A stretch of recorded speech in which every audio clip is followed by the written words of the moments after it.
ख़वातीन हज़रात, हमारी खुशनसीबी कि मौसीकी का इल्म की बहुत बुनियादें जानने वाले और हालात व वाक़यात पर जिनकी नज़र है वो हमारे साथ मौजूद हैं। स्कॉलर हम कहेंगे इन्हें मौसीकी का। तो आपकी आमद का शुक्रिया। शकील माधू साहब, ये फरमाइए कि जो अब हमारा सिलसिला शुरू होगा कि मौसीकार जो हैं वो हिंदो पाकिस्तान के, उनमें सबसे पहला नाम हमारे सामने जो आता है, जो अजीम तरीन मौसीकारों में हैं, वो मास्टर ग़ुलाम हैदर।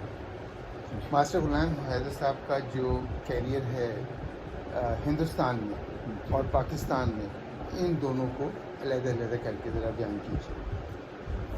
मास्टर ग़ुलाम हैदर साहब एक ऐसे मौसीकार हैं जिन्होंने मौसीकार को तस्लीम करवाया है संगीतकारों के सामने। यानी कि एक ऐसे मौसीकार हैं जिन्होंने संगीतकार जो हैं, गाने बजाने वाले हैं, उनके सामने एक मौसीकार क्या होता है ये तस्लीम कराया है। वरना इनसे पहले मौसीकार की वो इज्जत नहीं थी जो मतलब होनी चाहिए थी पहले। ये मौसीकार ऐसे गुजरे हैं कि इन्होंने ना, हम देखते हैं कि इनका कैरियर शुरू होता है 1935 के करीब। पहली फिल्म स्वर्ग की सीढ़ी और आखिरी मेहंदी है 1947। 18 फिल्में बनती हैं तकरीबन। तो हम ये देखते हैं कि इन 18 फिल्मों में हुमायूं ख़ानदान, इस दौर में इनका जो ये कैरियर है 18 फिल्मों का, इसमें इन्होंने एक मारूफ मौसीकार बनकर ये उभरे और इन्होंने गाने को, एक फिल्मी गाने को अरेंजमेंट प्रोवाइड किया। पहला ऐसे होता था कि मौसीकार जो था फिल्म का, वो मेलोडी पर ज़्यादा तवज्जो करता था। मेलोडी को गवा दिया और बाकी जो इंट्रोडक्शन और इंटरवल्स पीसीज होते थे उनकी हैसियत नहीं होती थी। वो जस्ट एक लिंक लाइन बनाकर जो मौसीकार थे उस वक्त के रखते थे, एक लिंक बनाया सुर का और फिर वो अंतरा पकड़वा दिया एक छोटा सा। उनमें कुछ करते नहीं थे, यानी कि कोई फूल यानी कि कलियाँ उसमें ऐसे फिट नहीं करते थे सुरों के। इन्होंने इंट्रोडक्शन शुरू किया। इंट्रोडक्शन में भी इन्होंने अरेंजमेंट को एक सीधा राह दिखाई, यानी कि राग को शुरू में दिखाया है और प्लस अब इंस्ट्रूमेंट से वो लोकेशन को बाहर लेकर आए। यानी इंस्ट्रूमेंट से इन्होंने जो इर्द गिर्द का माहौल है वो दिखाना शुरू किया। मास्टर ग़ुलाम हैदर पहली दफ़ा ये मौसीकार थे, इसलिए ये अलग हो। फिर इंट्रोडक्शन, इंटरवल्स में पीसीज, बार पीसीज, उनकी अहमियत, वो छोटे छोटे अलग अलग साज़ों से उनकी अहमियत को उजागर किया। फिर एक मुकम्मल अरेंजमेंट बना और उसमें फिर ज़्यादा लोग बैठना शुरू हो गए। अरेंजमेंट में, गाने के अरेंजमेंट में ज़्यादा लोग बैठना शुरू हो गए, ज़्यादा साजिंदे आ गए, वरना पहले साजिंदे ज़्यादा नहीं थे। तो इन्होंने बाकायदा इनका, अगर मास्टर ग़ुलाम हैदर साहब का अगर हम कोई गाना सुनेंगे तो आप गौर करेंगे कि उसका इंट्रोडक्शन भी होगा अपनी नीयत का, और वो इंट्रोडक्शन मुखड़े को बयान कर रहा होगा, और फिर इंटरवल आएगा और इंटरवल अंतरे को बयान करता होगा। लेकिन ये पहले नहीं था, तो इन्होंने इस तरह किया। तो उसके बाद यहाँ इन्होंने वहाँ से 18 फिल्में की। हुमायूं और ख़ानदान इनकी मशहूर तरीन फिल्में थी और अपने दौर के ये बहुत बड़े मौसीकार थे। और इसकी वजह ये थी कि ये सबसे ज़्यादा पैसे लेने वाले थे इस दौरान। और ये मौसीकार इनके दौर में जो हुए, ग़ुलाम मतलब ख्वाजा खुर्शीद अनवर साहब, नौशाद साहब, ये सब थे, लेकिन ये पहले आए थे। और बाबा जी चिश्ती अगर हम देखते हैं ना उनकी फिल्मों को, तो वो इसके बाद आते हैं इंडिया में भी। ये वो मौसीकार थे जो पाकिस्तान में बाद में ट्रैवल करके आए और फिर इधर भी आके उन्होंने गाने बनाए, ये उनमें से थे।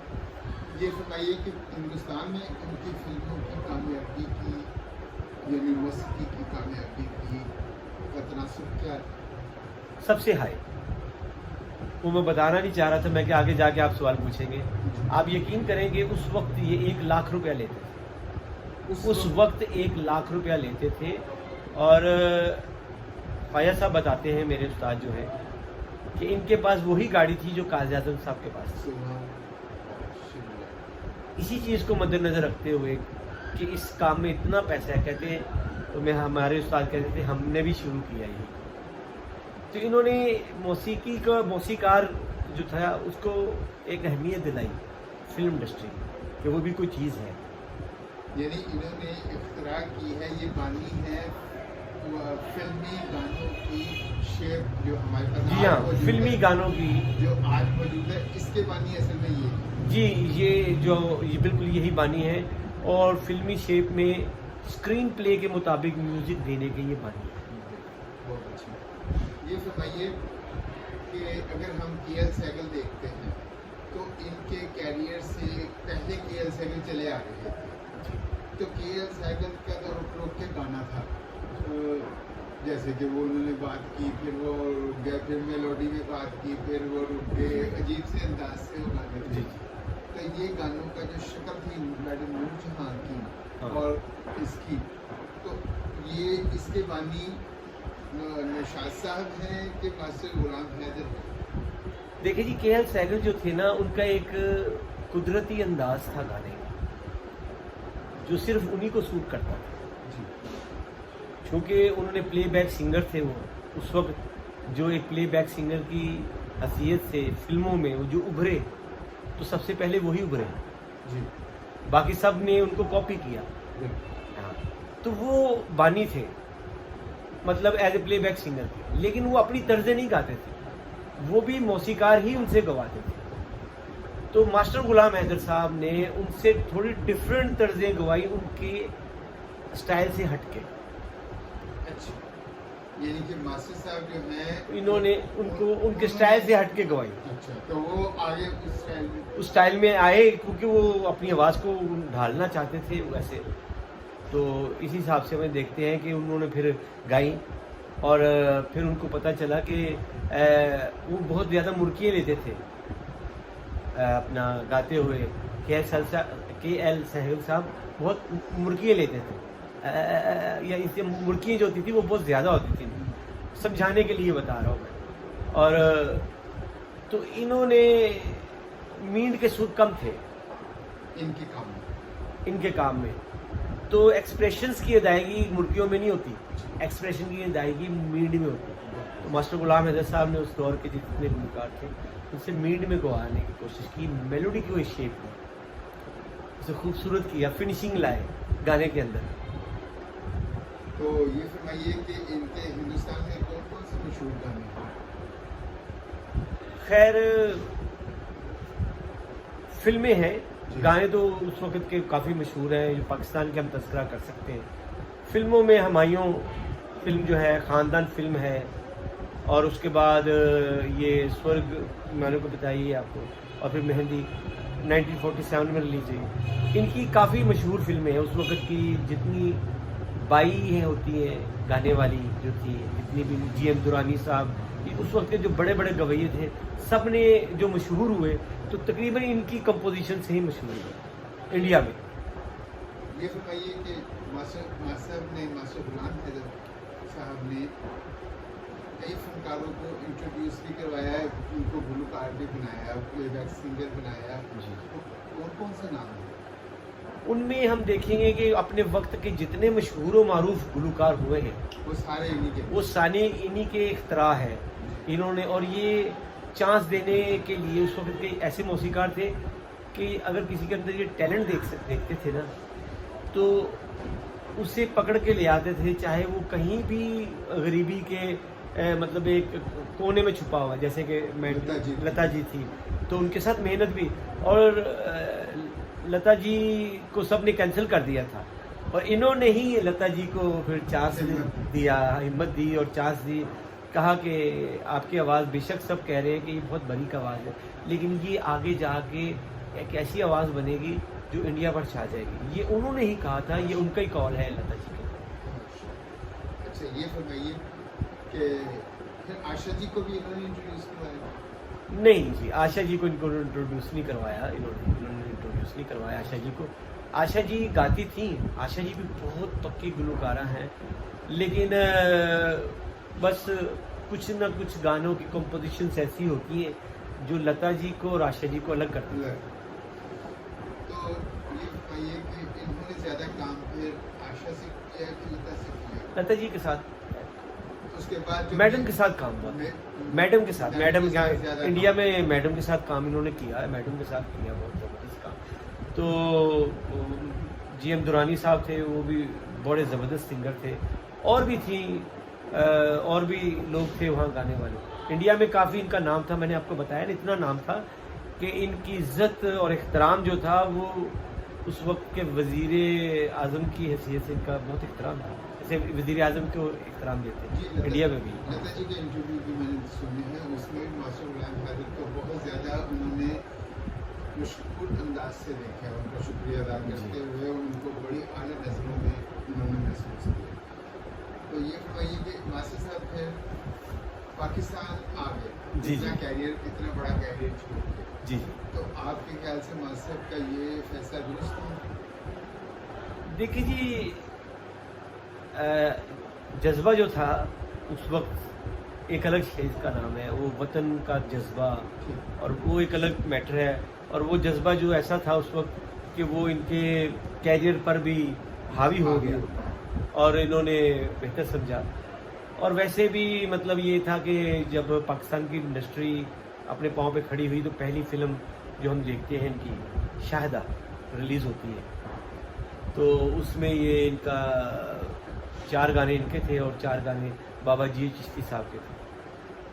तो ये 1949 में आती है। 1947 में लास्ट फिल्म मेहंदी इनकी मास्टर गुलाम हैदर की इंडिया में थी 1947 में। उसके बाद 1948 में कुछ नहीं, यहाँ आ गए। फिर 1949 में फिर इनकी पहली फिल्म आई, कंबाइन थी, बाबा जी चिश्ती के 4 गाने थे और 4 गाने पहले जो थे वो इनके मुनव्वर सुल्ताना से इन्होंने गवाया। और इनकी कंपोजिशन में आप अरेंजमेंट देखेंगे तो आपको लगेगा कि अरेंजमेंट जो है ना, हमें अगर प्रोवाइड किया है ना कि मूड बनाकर मेलोडी तक लेके जाना, वो मास्टर गुलाम हैदर साहब। तो ये बताइए कि पाकिस्तान में जो इनकी फिल्में हैं उनकी मौसीकी जो है वो उसकी छाप फिर अगले 50 साल रही। जी बिल्कुल, इनकी मौसीकी जो है वो बदकिस्मती से ये ज़्यादा देर नहीं रहे। पाकिस्तान के 6 फिल्में की हैं इन्होंने, उनमें से शाहिदा थी, बेकरार, अकेली, भीगी पलके, गुलाम और गुलनार। इन 6 फिल्मों में तकरीबन इनके 8-10 तकरीबन इनके 50 गाने थे, 50 कंपोजिशंस। अच्छा, तो 50 में से हिट कितने हैं? 6। कौन से? उनमें से सबसे पहले शाहिदा का गाना था, दुनिया से जो मिटा है हमारा निशाना, ये मुनव्वर सुल्ताना साहबा ने गाया और ये पहला पॉपुलर गाना। ठीक है। ये हमारी पहली फनकारा है मुनव्वर सुल्ताना, प्लेबैक सिंगर। इनसे इनके लाजवाब पंजाबी और उर्दू गाने। ये तो मैडम तो वहीं से आई थी हिंदुस्तान से, वो भी 47 में आई हैं। तो मैडम का इतना अरूज हिंदुस्तान में, यहाँ पर आकर आप कह रहे हैं कि मुनव्वर सुल्ताना आई। इसलिए कि मैडम जो थी ना वो वही, मैडम इनके साथ नहीं गाई। मैडम का जब हम कैरियर देखते हैं तो वो आगे जाके आता है। अच्छा 4-5 साल 1956 में आती है कोयल। अच्छा, 5 साल 4-5 साल उन्होंने नहीं गाया, वो उधर ही करती रही, थोड़ा बहुत उधर रही, कुछ इधर आई, इधर आकर उन्होंने स्टूडियो बनाया। ये जो वो कुछ हिट गाने नहीं मिले उन्हें। पहली फिल्म जब उनको मिली तो ये पाटे खां और ये और चीज़ें भी ये इनके साथ ही रहे। हम देखते हैं कि फिल्म दुपट्टा देखते हैं, सॉरी पाटे खां नहीं, दुपट्टा देखते हैं। तो दुपट्टा जो थी ना वो फिर आगे लेकिन को चली, इनके गाने हिट हुए। तो इनकी का जो मतलब आपस में कैरियर जो चल रहा था वो मुनव्वर सुल्ताना और मैडम जी का था। अच्छा, इनका मुकाबला चल इनका मुकाबला चला फिर, लेकिन पहले मुनव्वर सुल्ताना हिट हुई और फिर 3 साल बाद ही 2-3 साल बाद फिर मैडम नूरजहां भी पाकिस्तानी फिल्मों में आ गई। क्या ये मुनव्वर सुल्ताना को बी मास्टर गुलाम हैदर ने इंट्रोड्यूस कराया कि वो पहले से थी? नहीं, पहले से उनका नाम इतना नहीं था। लेकिन इनकी वजह से काम हाँ, ये बाबा जी चिश्ती ने और इन्होंने पाकिस्तानी मौसीकारों ने मुनव्वर सुल्ताना को एक नाम दिया। अच्छा, मुनव्वर सुल्ताना प्योरली यहाँ की थी, लाहौर की थी? देखिए जी, पहले लाहौर भी इंडिया का हिस्सा था, स्टूडियोज वही थे, यहाँ भी रिकॉर्डिंग्स वही होती थी फिल्मों की, सब चीज़ यही थी। सिर्फ वो ये हो गया कि वहाँ यहाँ के फनकार वहाँ चले गए, वहाँ के फनकार यहाँ आ गए, स्टूडियोज वही रहे जिन पे ये रोज़ाना रिकॉर्डिंग करते थे। अच्छा, ये बताइए कि मास्टर साहब जो हैं बहसीत इंसान कैसे थे? देखिए जी, अच्छा फनकार जो है ना, वो अच्छा इंसान होता है, वो पहली शर्त है। ये तो है कि बहुत अच्छा इंसान होना पहली शर्त है अच्छे फनकार। वो जो अच्छे इंसान नहीं होते लेकिन अच्छे फनकार होते हैं, क्या वो उनका कोई प्रॉब्लम हो जाता है फिर आगे?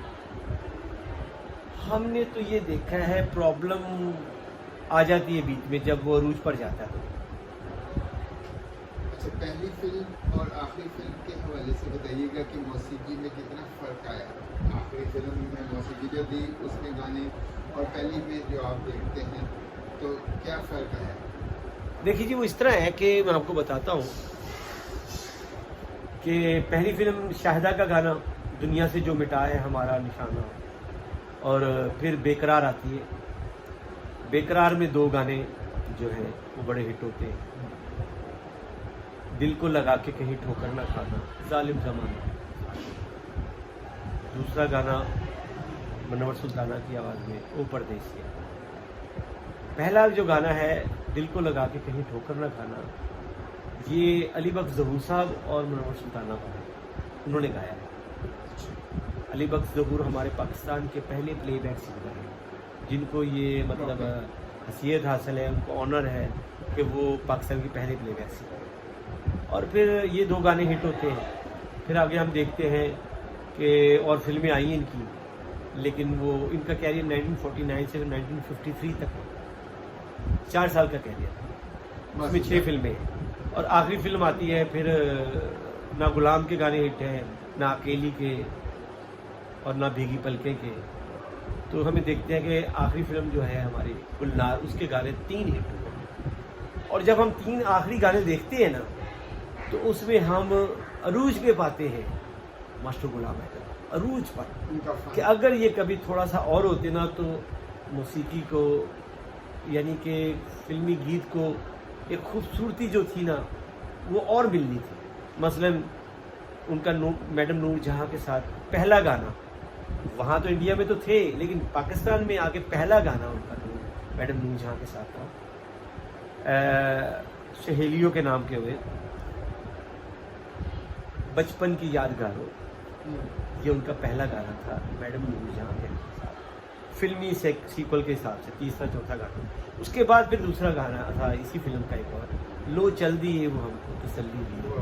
अगर आप उस गाने को सुनेंगे तो वो एक दूसरी दुनिया में ले जाएगा, वो वाकई इंसान को ना, और उसकी कंपोजिशन जो है वो इतनी मुस्तनद है, इतनी मुस्तनद है कि कोई गाना उस पाएगा उस दौर में नजर नहीं आता। और तीसरा गाना वो जो था हमारा फजल हुसैन साहब ने गाया था, शिकवा है मुझे तुझसे ए आसमां वाले, इस तरह करके गिला है मुझे तुझसे ए आसमां वाले, ये वाले। तो ये गाने थे इनके। अच्छा, ये फरमाइए कि 2 नाम आपने लिए नए जो कि हमारे नाज़रीन के लिए भी शायद ज़रा नए हों, अली बख्श ज़हूर और दूसरा फजल हुसैन, ये दोनों को भी इंट्रोड्यूस मास्टर ने करवाया? देखिए जी, मैं आपको बात बताऊं, अगर गाना हिट किसी ऐसे गुलकार का जिसे लोग नहीं जानते, हाँ, अगर उसका गाना हिट होता है तो जिस मौसीकार ने हिट कराया होता है ज़ाहिर उसी ने इंट्रोड्यूस करवाया है। इसका मतलब है कि वो वाइडली इंट्रोड्यूस हुआ, तो वहीं से होगा ना, जो मौसीकार बना के देगा। तो अगर हम देखा जाए तो वही इंट्रोड्यूस करवा रहा है। तो उनके पास बहुत लंबी लिस्ट है कि वो बानी हैं बहुत से मौसीकारों के, बाप की हैसियत से, मौजूद की हैसियत से और एहसान करने वाले की हैसियत से। देखिए जी, उनका मौसीकार लफ्ज़ जो है, फिल्म का मौसीकार जो है, वो बुनियाद रखने वाले हैं, फिल्म के मौसीकार मौसीकार के नाम की बुनियाद नाम बिल्कुल फिल्मी और उसके दुनिया काम बुनियाद रखने वाले और उसके काम की। काम की। हारमोनियम जो वो करते थे तो वो कोई पूछता था कि ये डब्बे में क्या है, तो वो फिर डब्बे का बताते थे कि डब्बे में क्या है। ऐसा निज़ाम बनाया उन्होंने कि वो ही डब्बा कंट्रोल करता था पूरे अरेंजमेंट को। तो वो मास्टर गुलाम हैदर जो थे ना, वो बाय बर्थ मौसीकार थे